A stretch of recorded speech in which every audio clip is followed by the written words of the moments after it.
أصعب خصم واجهه الحجاج بن يوسف الثقفي ليس رجلا، وإنما هي أسماء بنت أبي بكر الصديق ذات النطاقين رضي الله تعالى عنها وعن أبيها وعن إخوانها وعن أبنائها، كلهم صحابة. متى حدث هذا الأمر؟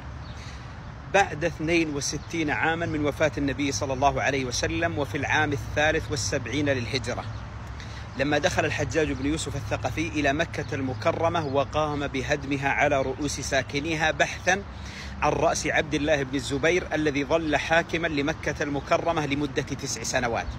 فدخل الحجاج إلى مكة واستطاع أن يقتل عبد الله بن الزبير، وعبد الله بن الزبير هو ابن أسماء بنت أبي بكر الصديق رضي الله تعالى عنها وعن أبيها وعن عبد الله بن الزبير.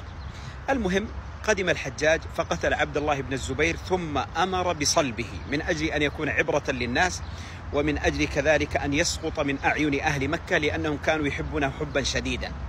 جاءت أخت عبد الله بن الزبير إلى الحجاج بن يوسف وذرفت عيناها وطلبت منه أن يسمح للجنود بأن ينزلوا جسد عبد الله بن الزبير الذي ظل مصلوبا. فأقسم الحجاج بأنه لن ينزله من الصلب حتى تأتي أمه أسماء أم عبد الله بن الزبير إلى عند الحجاج بن يوسف وتترجاه بأن ينزل جسد ابنها.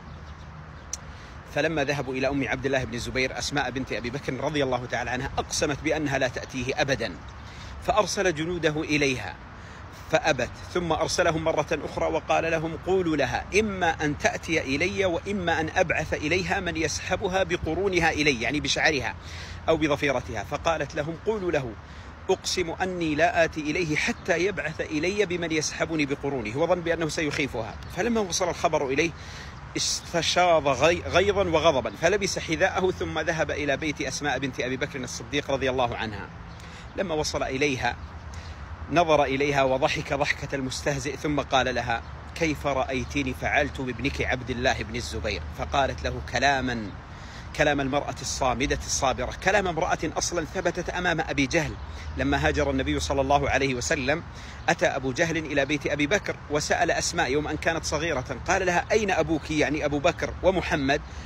فأبت أن تخبره أين هم، فصفعها صفعة قوية أثرت في أذنها، ولكنها ثبتت أمام ظلم أبي جهل، والآن تثبت أمام ظلم وبطش الحجاج بن يوسف. الشاهد في الكلام، قالت له: والله ما زدت على أن أفسدت عليه دنياه وأفسد عليك آخرتك. يعني الموضوع أنك أفسدت عليه دنياه بأن قتلته، ولكنه أفسد عليك آخرتك لأنه سيكون خصمك بين يدي الله عز وجل. ثم قالت له: سمعت يا حجاج بأنك تعير ابني عبد الله بأنه ابن ذات النطاقين. أتعلم ما معنى النطاقين يا حجاج؟ أما والله إنه حجابي شققته نصفين فوضعت في نصفه طعام رسول الله صلى الله عليه وسلم وطعام أبي بكر الصديق رضي الله تعالى عنه لما هاجر من مكة إلى المدينة، وأما النصف الثاني من نطاقي وحجابي فكنت أغطي به ما تغطي به المرأة شعرها وجسدها.